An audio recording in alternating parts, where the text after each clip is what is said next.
Hey, good morning. This is Ogle's Fish Room. I'm standing up. I just want to do kind of a walk-in here real quick. This is my 75. It's a little different angle because I'm not sitting down. I'm just doing a quick scan of the entire room. 75 to my left, the 2.5 over there, and then there's a row of 4 top fin column tanks. They're all 10 gallons, but they're 18 inches high. The base is 12 by 12. I happen to really like that. Uh, We'll do a close up in a minute, but right now I'm just showing you the whole room. There's another column over there in the left of the frame right now, and then there's the 15 high, which is, I think, a beautiful tank. I wanted another one, but I could not find one anywhere. I don't think they produce it anymore.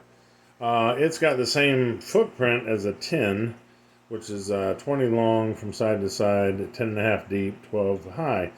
But that's a normal 10, but this particular one is 18 inches high. So I really like that. I just moved around some of the tanks, so that one doesn't have the 10 anymore. It's stored up to the left here over in my stack of old equipment. Anyway, the as you can see, they're almost the same size, so I find that more attractive. And as I said, I'll do a close-up in a minute. This is the 20 long.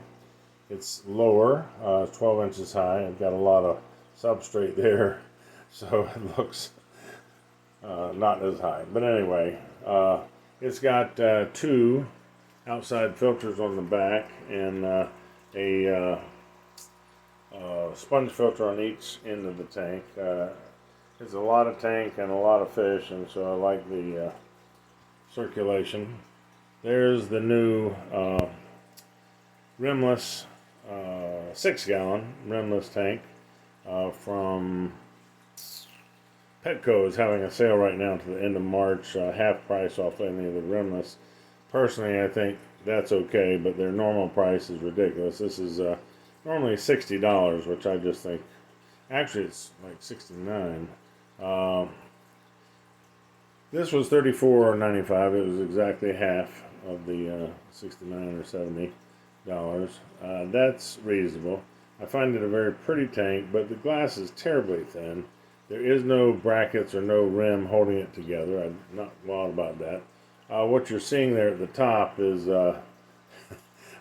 black electrical tape that I put around many of my tanks so I don't stare at the reflection when the water gets a little low. Anyway, that's that. As I said, I give you a close up here in a second. You're just seeing a reflection in the mirrored closet door there. This is the newest. Well, no, the one you just saw was the newest. This is one I dug out of the trash in the back of some of my friends at the pet supermarket told me that somebody left a tank outside, but when the time I got there, somebody had put it in the trash dumpster itself. So that was fun digging that out. Anyway, the glass is thick. This is 24 inches from side to side, 18 inches high, and 12 inches deep. This is a beautiful tank. I have not did not have a leak. I haven't lost a drop since I set it up. I'm just thrilled to death with it. My stand is actually designed. That's like a 12 high down below there. It's the same dimensions as a 10, but a few inches taller. It's 15 inches tall instead of 12. Anyway, this is longer, so I didn't think I could put it on, but I found a piece of wood at Home Depot. They have the same one by Rubbermaid. It's got black rubber over the top of it. It's 24 inches long, 12 inches wide. Fits perfectly. I found it at Lowe's, but they wanted $20, and so I called around. Found it at Home Depot, which was a few more miles away, but it was half price. It's $10 there. So that's underneath the tank to support it. And then this is a 2.5. It's just got the little bumblebee gobies in. And then back to the 75. Okay. Okay, I'm back. Now I'm sitting down. I'll try to be fairly brief. This is the 2.5. It's got the little male veil tail right there on the right upper corner. He's very pretty. At PetSmart, he is only $3.99 because they consider that a very common, excuse me, very common betta. He's getting ready to go into his little cave area there that I made by putting two different pieces. Well, he decided not to. Two different pieces of wood together. The one on the bottom kind of curves down. The one on the top curves up. So you put them together, and it's like a good sized little cave in there. You can see through it. He's got several entrances. There's one there. I know, well, you're not being able to see as well as I am, but it can go anyway. He's got places to go under these rocks to get in there. He seems to really like it. Once I put that in there, he seemed to really calm down and really be happy with the small area because he just feels a little more safe. I know people argue with me about the small tanks, but I tell you, I've had some, I'm getting ready to finish that story in a second, but I've had some bettas that just, I try to upgrade them to a 10-gallon and they just don't like it. It's just too much room. And now I don't, as you can see, look at all the stuff I have in here. It's planted well, got a lot of structure, a lot of places for him to swim and hide, and there's a lot going on in there for him to explore. He seems very happy, I think, and he is a small male. He may get much bigger. I'm not sure. If he does, I'll try a bigger tank. But I have had, I want to show you another one that used to be in here. This is a 10-gallon column. I just cleaned that out yesterday, took the betta out. It's got shrimp and two, auto sinklets in here to clean the glass, and 2 or 3 coolie loaches, which I don't see at the moment, but that's okay. Anyway, that's that tank. This piece of rock is covering the sponge filter, which you can see there, putting out a lot of agitation on the surface of the water. It's got everything has an outside filter, even the little tanks. They just have miniature ones. Okay, this is the White Skirt Tetra tank. We have 12 of those in there. As you can see, it's a lot of room for them to swim around. That also has coolie loaches. I have coolie loaches in almost every tank. I really like them as bottom feeders because they can squeeze in little areas that other things can't. It's got a nice, it's got both a mystery snail and Nereid snails in there. They help to keep the glass and the leaves clean. This is my big girl. I like to try to show her while she's out. This is a female betta, crown tail. You can see the spikes on her fins, which is what makes her a crown tail. But she is a big girl. I've never seen a female this size. She was in a 5-gallon before, and well, she wasn't a 2.5 when I first got her, but then she started to grow, so I put her in a 5, and now she's graduated to a 10. Now she seems to enjoy it in here. She sleeps a lot on top of that sponge. She's not there right now. This is her tank. Got a lot of room. But as I said, she's bigger than most of the male pacats I have had in my lifetime. And she's just a big girl. Well, she's decided to go in her cave or do something. Anyway, that's her cavey area. It's got a lot of plants, a lot of places for her to explore. Okay, now this is something different that I've done since you watched my channel.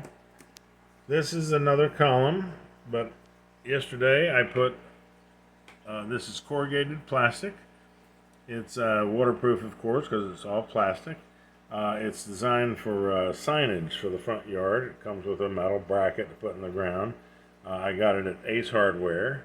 It's just a blank sign. It comes in 14 by 18.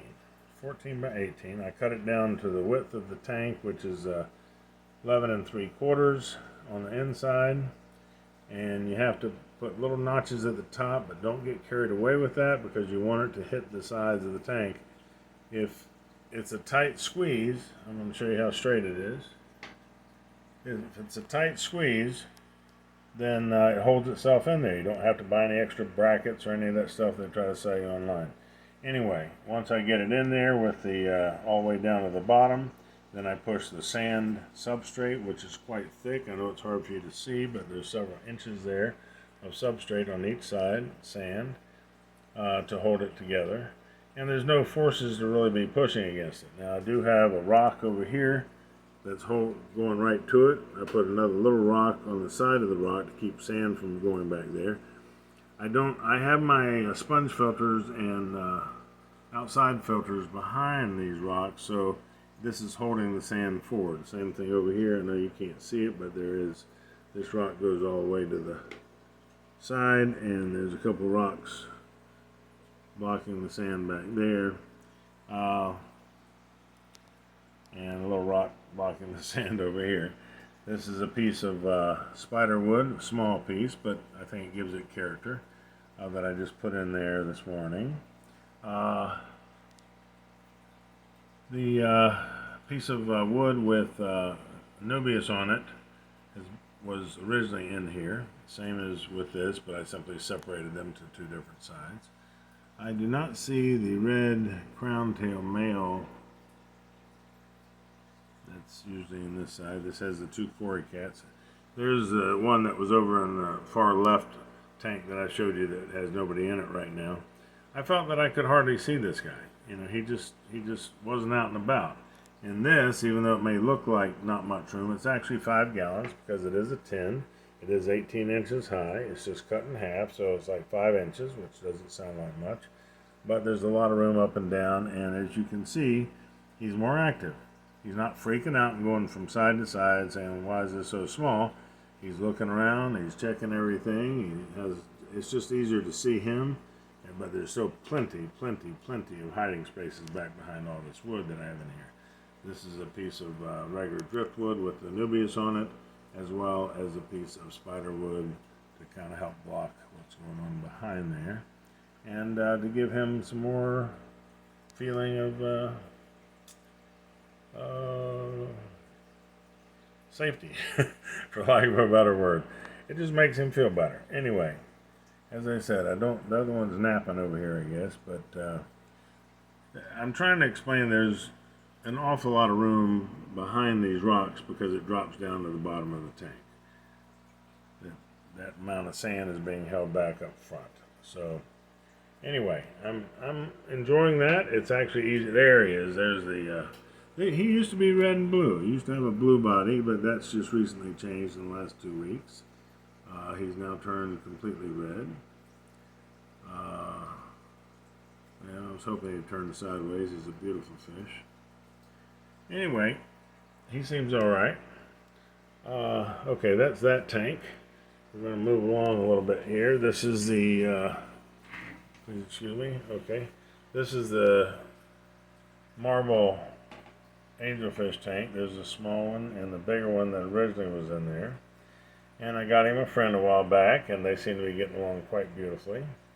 This little guy has really grown recently. They seem to be happy. There's a lot going on in their tank as well, and there's a lot of room behind all this wood because the wood is kind of cutting the tank in half, but there's plenty of space back behind the rocks and the wood. Okay, let me back up and show you how big their tank is.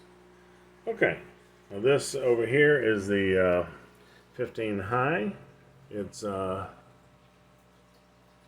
what I'm calling the Prestella Tetra tank. As you can see, there are 24 of these in here. I think they're lovely. They're very inexpensive fish. They are $2.29 a piece. Of course, I have a tendency to buy large groups of fish because I think they get along better. They're kind of feel more comfortable in groups, as you can see.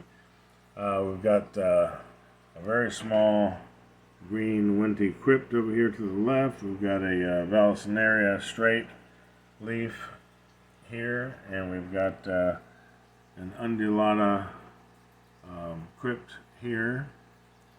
We've got several pieces of wood with Anubias on it. That one up there. I just added this yesterday, just for people that are looking, because I do have some comments on my my channel, people asking me where I get my wood. Uh, I buy all that kind of stuff, almost everything except for a few betta fish, at Pet Supermarket. And I have bought betta fish at Pet Supermarket, but the red crown tail you just saw was from Pet Supermarket, but Petco, I think, has a wider, well, I don't know if wider variety is correct, but they have some cheaper prices. That little boy that you saw at the first that was just a veil tail, he's from Pet Smart, and he was only $3.99. The blue female I showed you that was so huge, she's from Pet Smart, $3.99. And they just don't have prices that cheap at Pet Supermarket. But all this other stuff I buy at Pet Supermarket. Got my plants there, got the wood there. If the wood has Anubias on it, like you see in the background, and this piece over here, it is $15.95, 16 bucks, 17 with tax.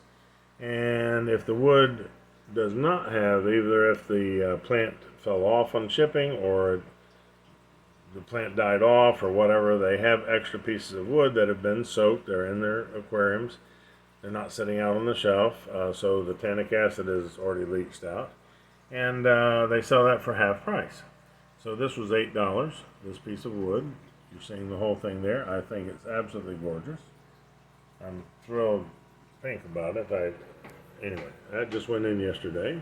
Okay, I'm trying to move along here. This is the, I'm going to back up a little. This is the 20 long. This is my guppy tank.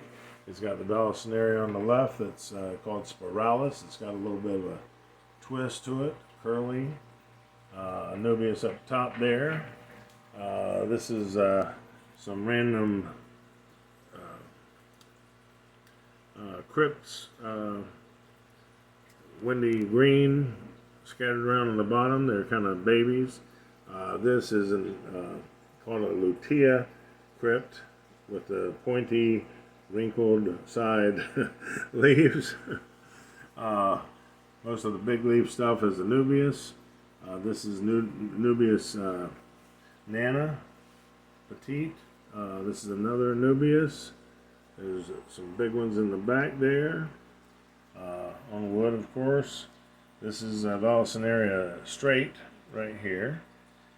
I'm really enjoying all this. Everything seems to be doing well. In the very back, you can see I added a piece of Java fern. Java moss. Let me correct myself. I said that wrong in the last video. This is Java moss. In the back, you just peel it off the thing that you get and take pieces off, and then you put some glue, super glue gel on the back side and squish it to the, you can do this underwater, but you just need to do it quickly. Put your hand in there quick and squish it to the wood, and it is doing phenomenal. Can't believe how much it's grown. This is another piece of the Java moss on this rock, right there.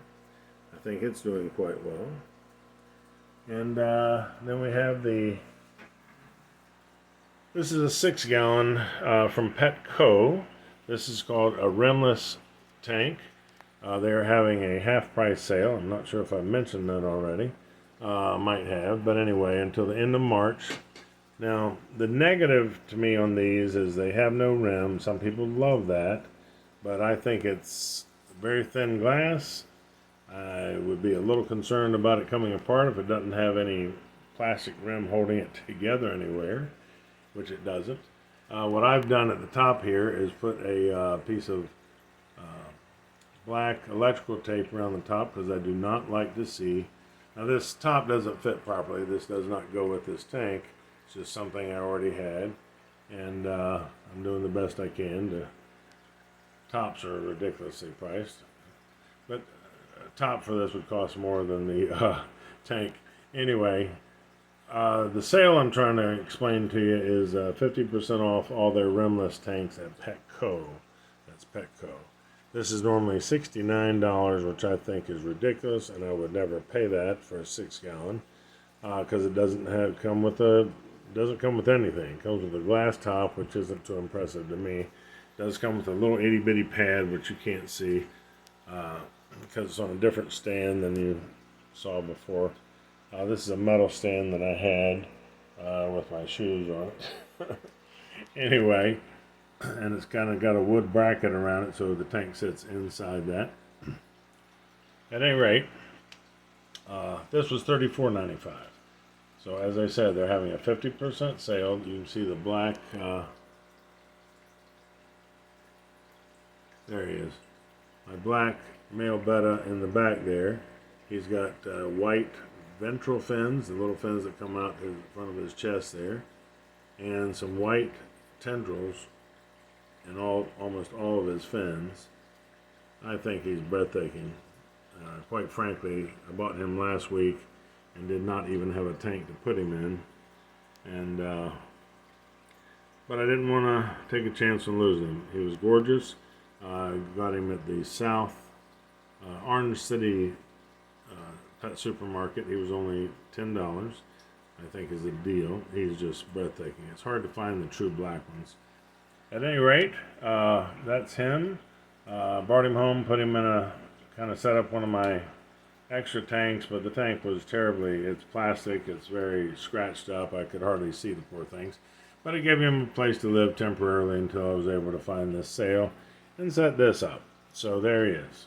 He's just gorgeous. Look at that. Beautiful. Beautiful. Absolutely breathtaking. Anyway, that's his tank. It's got all kind of wood structure, all kind of caviness going on. There he's going behind something. This wood is covering up my there it is. My sponge filter there in the back, and because I don't like to see the sponge. So those are just leaning against that. That piece there is resting on a rock over to the right against the wall and sitting on top of that. And it's got Vallisneria in there and Anubias, and that's it for the plants. Oh, it does have, I did glue a group of small Java fern, which is this big leaf back there on the wood. Okay, the last one, let's see. Okay, that's, this is the one on the floor. It's got a big, she just went, there she is at the top of the tank. Another female crown tail, and 7 zebra danios. They seem to be doing well. They pretty much stay at the top. She has the rest of the tank. That's that. Now the difference here is I have 6. They're right in the middle of the screen if I can hold my camera steady. 6 neon tetras that I've had for over 5 years, probably even more. They just won't die. I had a very large school at one time, but these are the survivors. There's 6 of them. They seem to be doing beautifully in here. They've been in another tank for ages, and I almost didn't even know they were there. They were hiding behind things. In this tank, they seem comfortable. They're out in the middle ever since I put them in a couple of days ago. They seem to be fine. Got some nearite snail eggs on the glass that I need to scrape off. Anyway, they are beautiful. Good addition to this tank. This has got the 9 silver-tip tetras. It's got 3 sparkling gouramis, which you can see whipping around the front there. It's got 3 emerald rasboras. It's got 15 of the little, if I can find one somewhere. Anyway,